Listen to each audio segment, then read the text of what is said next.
A new report from Dropsite News has revealed that in 2015, Larry Ellison poured millions of dollars into Marco Rubio's presidential bid, but only after he made sure that Rubio supported Israel enough. And we'll give you more of those details in that remarkable scoop in a moment. But Cenk, what do you think about this? Is this the world's second richest man vetting somebody for president, not for qualification or policy, but loyalty to another country? By the way, Larry Ellison's pretending to be an American, but he's vetting people on behalf of Israel. So that is a giant problem. And now he's the guy who is financing the purchase of Paramount, CBS, potentially CNN, TikTok. So he'll be vetting all of you. And if you dare disagree with Israel, there's gonna be consequences. So how they legally bribe politicians like Rubio is super interesting. It's in this story. Another thing that's incredibly interesting is I was on a debate with an Israeli, someone supporting Israel earlier this week, and I said Tony Blair is closer to Benjamin Netanyahu than Mrs. Netanyahu is. And he was outraged. How could I possibly say that? Wait till you see how much money Larry Ellison has funneled over to Tony Blair to be Israel's dog. So Jordan, tell him the story. So Larry Ellison, like I said, he is currently the second richest man in the world, and he's the co-founder of Oracle. And thanks to a deal negotiated by President Donald Trump, Oracle now owns a substantial portion of TikTok. Oracle will also be in charge of the app's algorithm and security operations. Both US senators and Israeli Prime Minister Benjamin Netanyahu have stated that the Israel government's goal is to crack down on TikTok, specifically pro-Palestinian content on TikTok. And that's where Oracle and Ellison come in.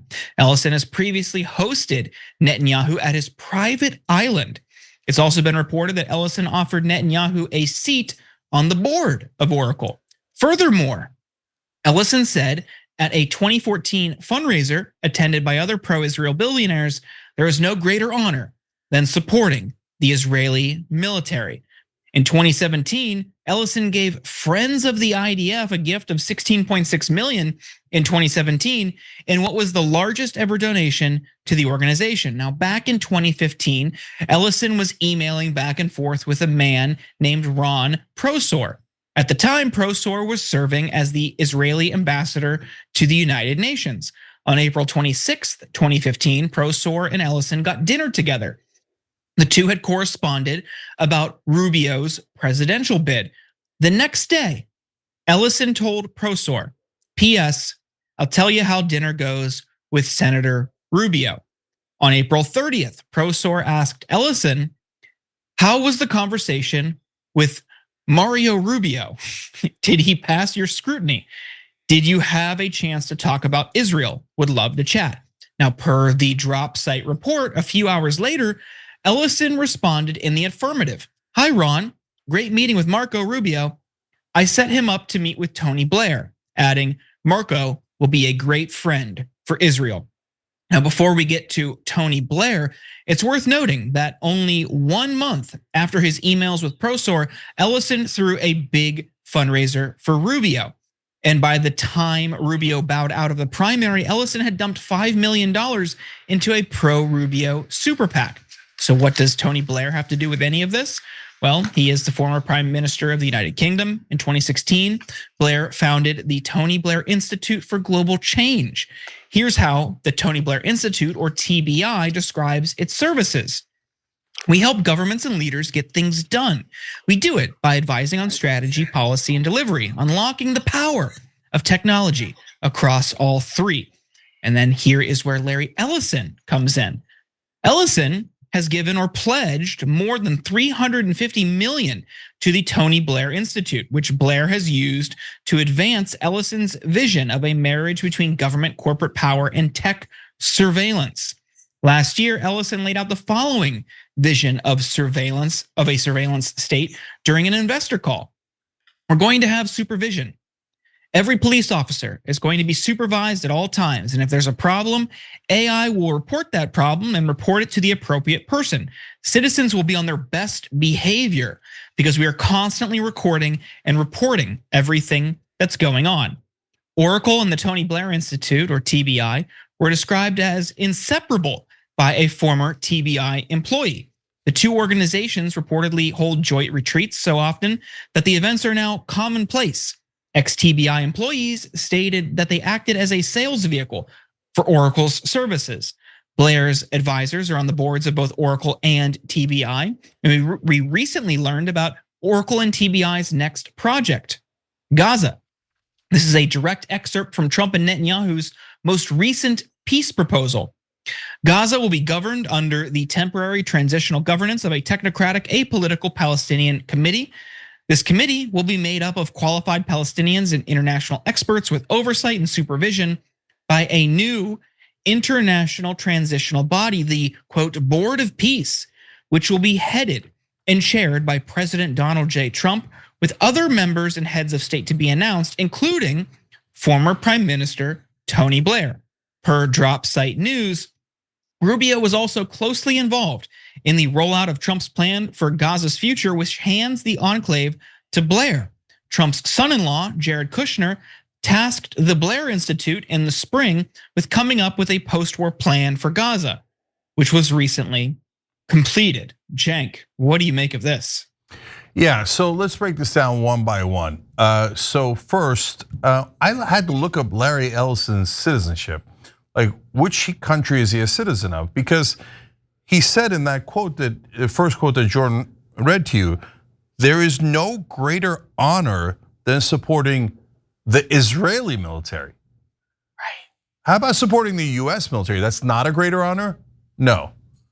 So then, as you see in the emails, the Israeli ambassador asks him, did you scrutinize the US senator running for president on behalf of Israel?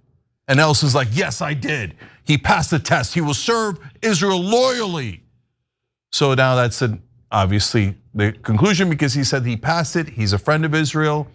And then he gave him $5 million, which, by the way, also shows you how this game is played. There's the campaign contributions that the Israeli lobby gives to people like Senator Marco Rubio and now our Secretary of State. And of course, he's gotten over $1 million there. In fact, he's gotten $1,013,563 from the Israeli lobby. But every moron in mainstream media will tell you, no, that $1 million never affected Marco Rubio. He just happened to love Israel. The $1 million in his pocket is a total coincidence. And now we find out, as I've been telling you all along, that's not the only money they give. Even though that's a ton of money, no, they give so much more behind it. That is why our politicians act like such servile, like, honestly, the servants of Israel. And so here you're seeing it in the internal emails. He will serve Israel. So your Secretary of State, America, he doesn't serve you. Why? Larry Ellison gave him another $5 million in a super PAC. And by the way, that doesn't even include the dark money.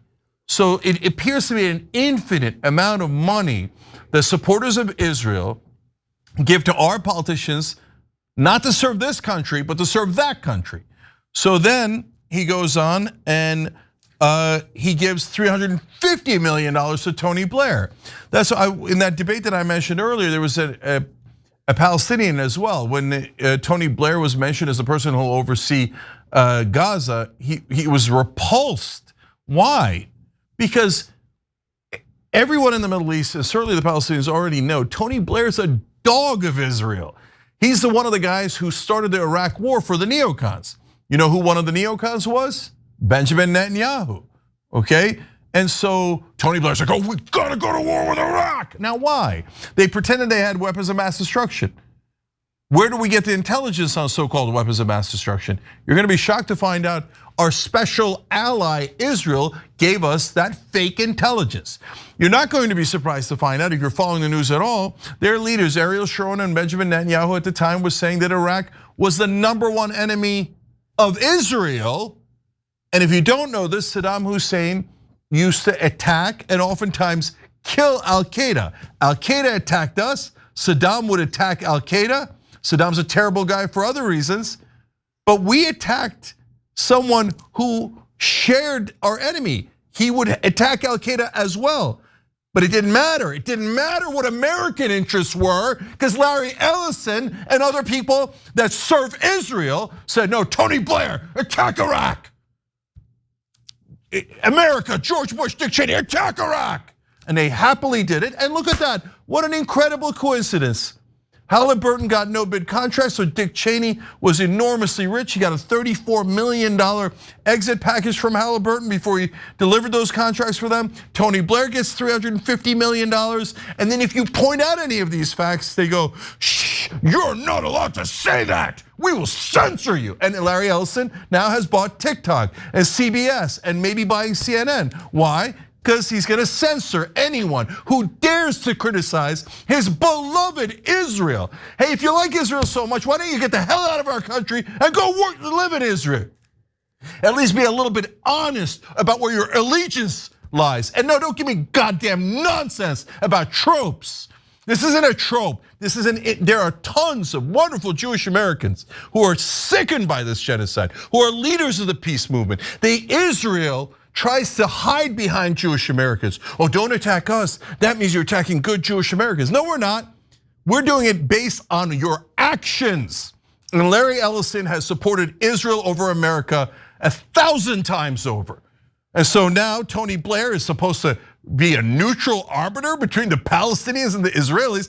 He gets paid by Israeli supporters.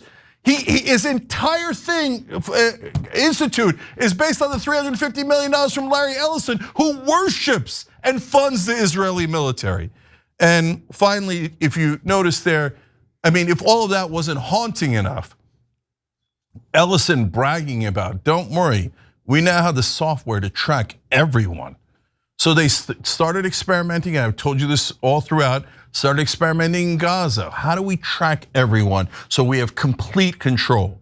So that's why this sentence that Jordan read you earlier is even more haunting. Citizens will be on their best behavior because we are constantly recording and reporting everything that's going on. And he's not reporting to see if you've committed a crime or done something wrong.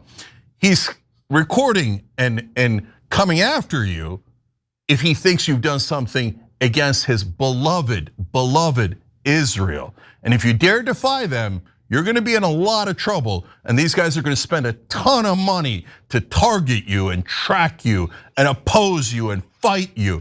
And if you kiss Israel's ass, well, then there's infinite money. Nina. Rapacious greed and corruption. And this reminds me of George Orwell's book, 1984. This would be a good time if people have not read that book, or a good time to reread that book. But my God, yeah, I mean, Jink, you didn't wore me out with your soliloquy. You didn't said it all. Yeah, this is sick. So look, Drop Site News, terrific reporting here. I want to be clear. They think that this came from a leak that the Iranians did. So so I want you to know that. I want you to know the context of it. And so but when the Russians did the leaks, they were reported all over American media about Hillary Clinton and her team. So unfortunately, we have tons of different countries meddling in our politics: Russia, China, Israel, and Iran as well. But the emails have been verified to the best of their abilities at Drop Site News, and they went and looked at the pictures of the Israeli ambassador. They looked at the entire profile to confirm that these emails are real. And so, and by the way, if they want, they can go and try to prove that they're not real, okay? But they won't do that because they think it doesn't matter. Drop Site News is gonna report it, Young Turks is gonna report it, but here's who's definitely not gonna report it: CBS. And here's where you're not going to be able to hear it soon: TikTok, because Ellison is buying those things, either bought them or is about to buy them. And soon it might be CNN as well. But it doesn't really matter because almost all of mainstream media is already in their pocket. CNN has every story about Israel routed through their Israel bureau. Why? Can you imagine any other country? Oh, we're reporting on something about Saudi Arabia. First we have to ask the Saudis, may we please report about your country? This is preposterous. If you don't love America, why are you here? Oh, I get it. To take our money, Because if you think Ellison's money is a lot for Israel, remember, they robbed the American taxpayer every year, $3.8 billion. In the middle of the genocide, Joe Biden also funded, #1 donor of his entire career, AIPAC. It's not anti-Semitic to say that, that's a fact. That's a fact. They're buying our politicians, lock, stock, and barrel. So Biden, what did he do? Oh, I send you a strongly worded letter. Oh, here's an $18 billion check. American taxpayers, shut up, pay Israel, right? And then Trump comes in, 6 billion, 7 billion. Oh, you're doing a genocide. Oh, we'd love to rob American taxpayers and send it over so you can murder 20,000 Palestinian children, because Ellison and other Israeli supporters have commanded our politicians. They have commanded them, and they have legally bribed them until they serve another country. It's sickening.